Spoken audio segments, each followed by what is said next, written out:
Yo, what's up, guys? Since Gary took on the pass, we're gonna watch Old Goku's last day on life, and we'll watch some other videos. But yeah, rest in peace, Gary Toriyama. I'm wearing a Dragon Ball shirt, and let's just get into it. Gotta turn that down a little bit. Let's see if I can. Holy shit! Oh my god, it's so sad. Life is an uncertain road. We often try to predict where it leads, only to find that it takes us somewhere else. Okay, good. There are many times where we face challenges that are seemingly impossible to overcome, but then once we tackle them head on, we're able to summon the strength to break through.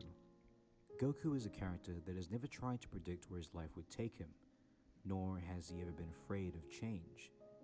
His one-track mind has allowed him to overcome every limit he's been faced with, drawing from a seemingly bottomless well of courage. However, his desire to get stronger often came at the expense of time with his loved ones, time that he'd never get back. The basis of the story I have for you today actually came to me in a dream.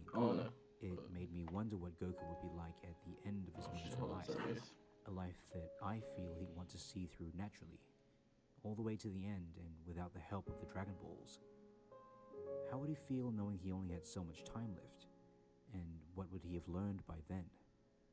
I have no idea how my story is going to be received, honestly, but I just feel like this is the story I need to tell right now. And with my good friend Tristan lending his amazing voice talent to the story, I do hope you guys enjoy this one. I just pulled my headphones.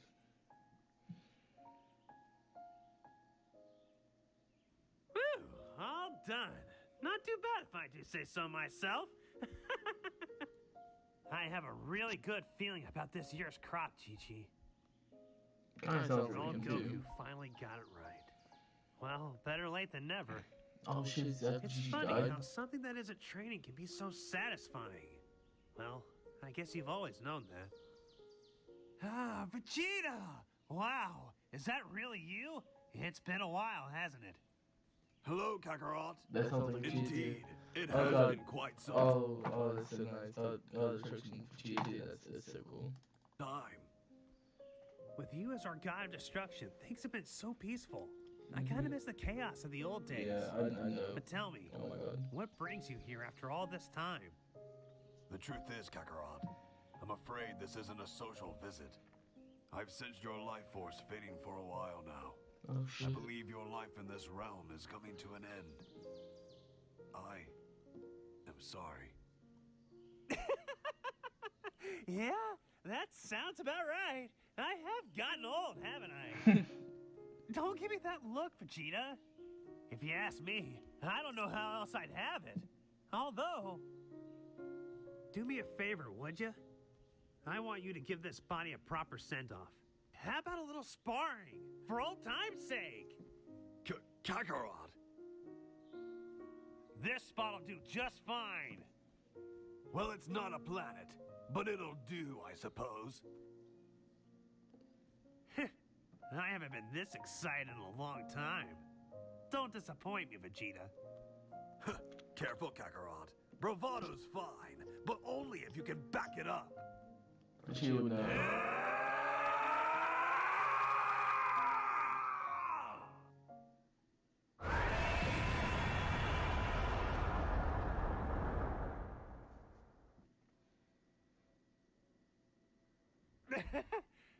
That was one for the books, wasn't it, Vegeta? Yes, Kakarot. It was a fine battle. I'm surprised you had to try so hard to beat an old man.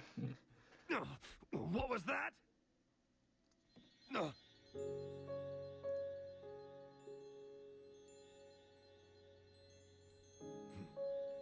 I'll see you in the next life. Old friend.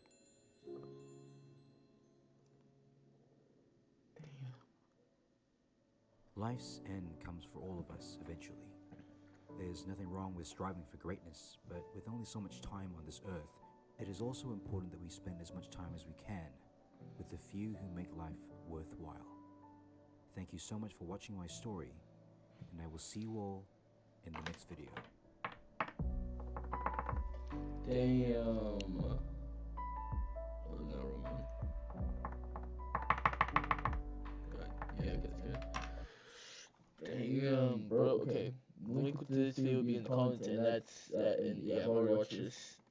Yeah, that's the yeah. I'll also put a link to that in the comments. But oh my god, that hit hard.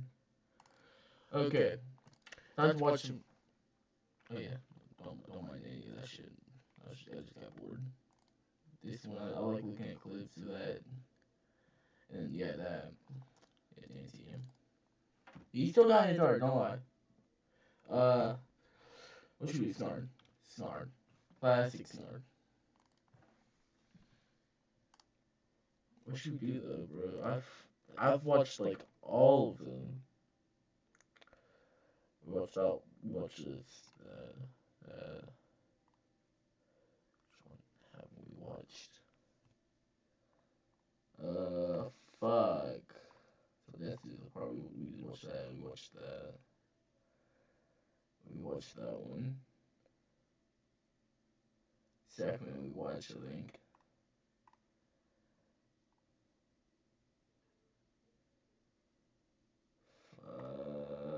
We'll do this one. I want to like two of these though. All right, Oddings, before we get into No. today's episode, I wanted to really quickly... Yeah, we'll get to 40.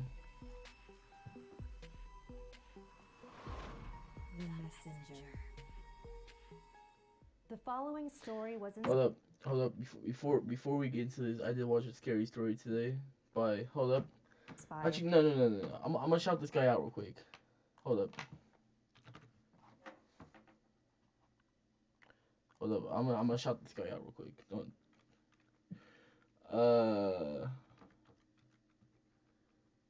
It's Doug something. Hold up. No, it's shit. Stairs in the Woods is his most popular one.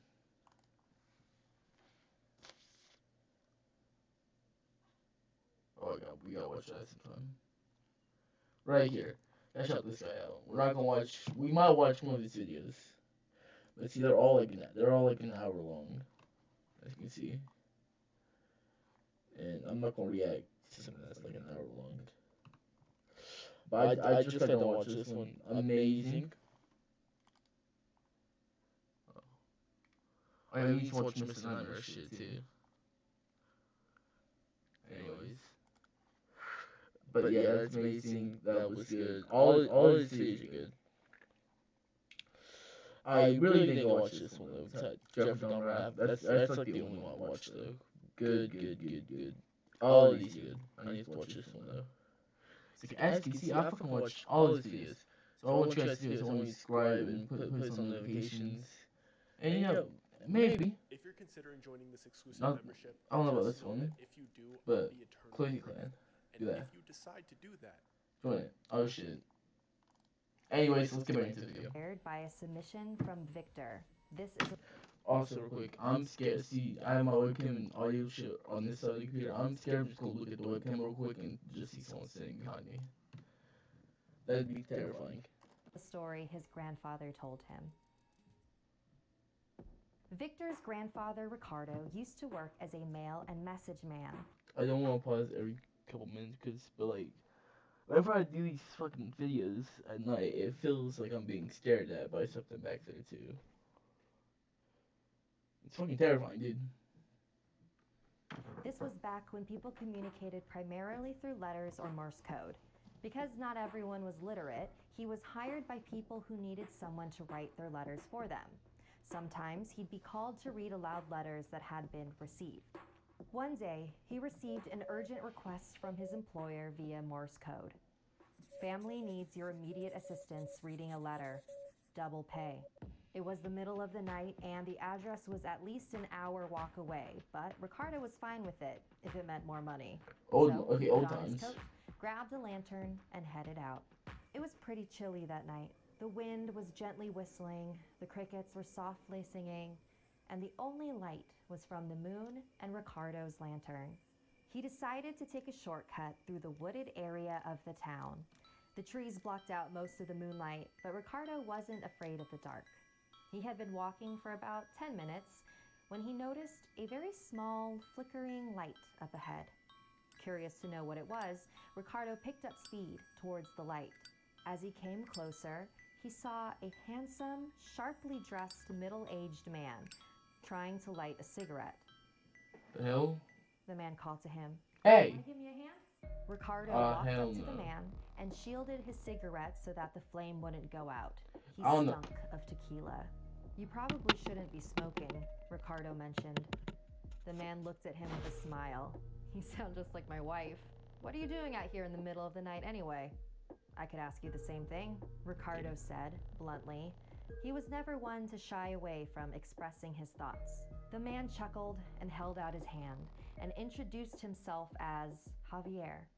He gestured with his cigarette. What the wife doesn't know won't hurt her. So, where you headed? The street by the old church.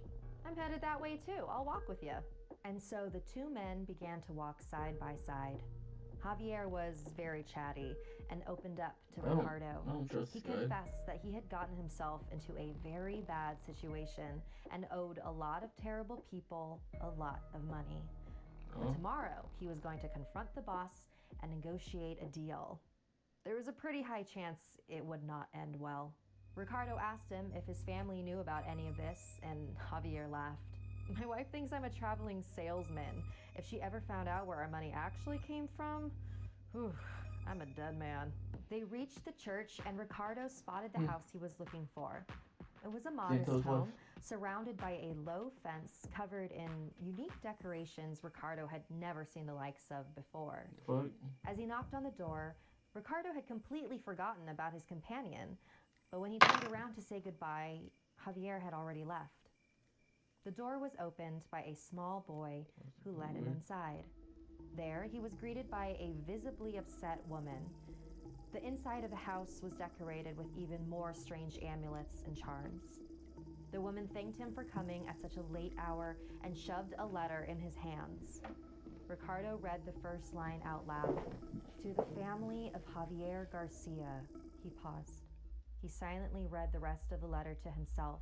With every word, his eyes grew wider and wider.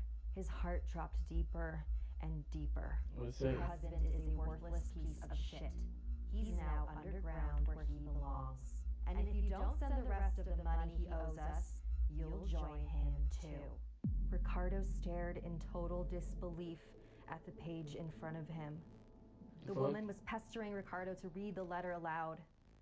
He turned to Javier's family and said, Your husband is fine.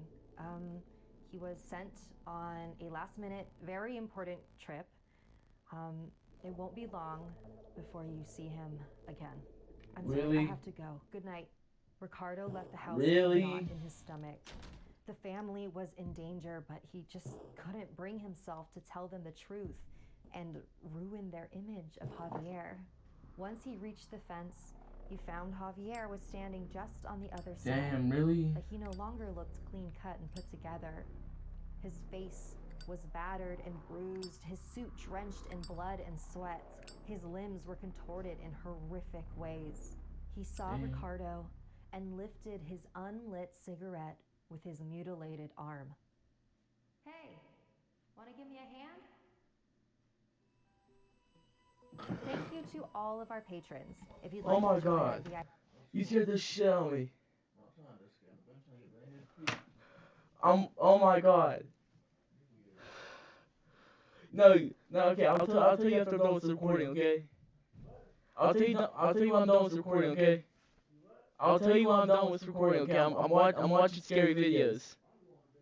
Okay, good night. I'll tell you in the morning then, okay? Oh my God, okay. That was crazy. Yeah, well, yeah, he did say that he died, so family first, so, okay. Last video. Hey Oddings, it's your Ate Sapphire. No, Today's no, no. episode is a gruesome family tale. If you love No, actually no. Blue douchebags instead. Hey Oddings, it's your Ate Sapphire. Before we get into today's Right there. scary. And now, back to the show. Hey, I'm Sapphire. What is so scary? Switched backs. The following is based on a submission from Venus. Oh my god. I was in college. My brother just yawned nowhere and fucking terrified the fuck out of me. Holy shit. And on my way home from a short solo weekend trip. I lived in a dorm on campus, but with the number of times my mom would call or text me, it felt like I never moved out at all. The entire trip, she constantly texted me for updates to make sure I was okay. She'd also send me news articles about the bad things that have happened to women while traveling alone. Sometimes I just flat out ignored her. I didn't like feeling suffocated. I wouldn't do that. While I was mean, yeah, I packing, get that, I but- realized I didn't. I mean, I wouldn't do that to your own mother, man. Like, come on. I mean, answer her, like, text you, say I'm fine, and then go on. Yeah, don't just ignore her. She'll get more worried. Have enough room in my suitcase to fit all the souvenirs and presents I bought. So before heading to the bus station, I purchased a new burgundy suitcase to fill with the excess items. After I arrived at my destination and gathered my bags, I went outside to call a taxi, ignoring a call from my mom as I did so. Oh, of course you did. It was a weekend evening and super crowded. I kept bumping into other people also waiting for their car. There were a couple times when I was almost completely shoved to the ground. It was super annoying. I finally got a car and headed home. As I dragged my bags up the stairs, I felt weak. I didn't remember the bags being that heavy, but I figured I was probably just exhausted from traveling. Yeah. I went mean, to that's a open my little new weird, though. suitcase so I could sort out the gifts, but there was a lock I didn't recognize. I sighed in frustration. Of course I grabbed the wrong bag, probably when I was in that crowd. I remember feeling extra annoyed knowing that I hadn't put a lock on my bag. I was never seeing those gifts again. I kept looking all over for any sign of identification when I felt the bag move. I stepped back. Pretty sure I just imagined that. I nudged the bag with my foot, and the suitcase moved again. Then I heard what sounded like a muffled voice crying in pain. It sounded human. I grabbed my hammer and started hacking at the lock, desperately trying to break it open. After a couple of tries, I was successful. I unzipped the bag. Inside was a young girl, her limbs bound and her mouth covered. She was scrawny and pale. I untied her and gave her water and asked her how she got in there, but she was much too weak to speak. I pulled out my phone to call the police, but before I could, I was receiving a call. I almost swiped to ignore it, thinking it was my mom, but it was an unknown number. I had put my information on the luggage tag of my suitcase, so I figured that whoever was calling might have been whoever put this girl in the bag. Hello? I believe you have my bag, Venus. Shit, he knows my name. Yeah, I must have grabbed the wrong one. Let's meet at the playground on Mason Street and switch. I started panicking. What the hell was I supposed to Get do? the police. I decided to call my uncle, who was a police officer. Yeah. After I explained the situation to him, he came up with a plan. We were first going to take the girl to the nearest hospital, and then he was going to escort me to the meeting spot. Before we left, I stuffed the suitcase with stones to make it look heavy. Then, I slipped a stone in my pocket, just in case. We got to the playground a little earlier than the agreed upon meeting time. My uncle hid in some bushes, never taking his sight off of me. A black car pulled up. Out stepped a very tall, ugly man, wearing a lot of layers. He stopped a few feet in front of me and rolled my bag towards me. Then he gestured for me to do the same. Of course, it didn't roll that far because of the weight. So the man took a couple steps towards me. I went to collect my bag, and when I was near him, he grabbed my wrist. The lock, it's missing. My heart was racing. He knew. He knew that I knew what was in his suitcase. What was he gonna do with me? My adrenaline was coursing through me. The Rock. He gripped my wrist tighter and pulled me closer. You look young. How old did you say you were? Grab the Rock. He quickly pulled out the stone from my pocket and threw it at the man's head. She Yeah. let go of me and screamed in pain. I grabbed my bag and ran towards the other end of the playground. Behind me, I could hear my uncle emerge from the bush and order the man to put his hands up. And then I blacked out. I woke Why? up in the hospital. My uncle was there and told me that the man had been arrested. He had Why'd been she part black of out a though? huge trafficking ring that smuggled children through low security bus stations. I asked if the girl was going to be okay. Although she was making a swift physical recovery, it would take a much longer time for her to heal from the trauma. Of That course, girl was like so that. young. I thought about the obsessive texts and calls from my Yeah. mom and no longer thought she was crazy. I'm lucky. That girl Yeah, you are.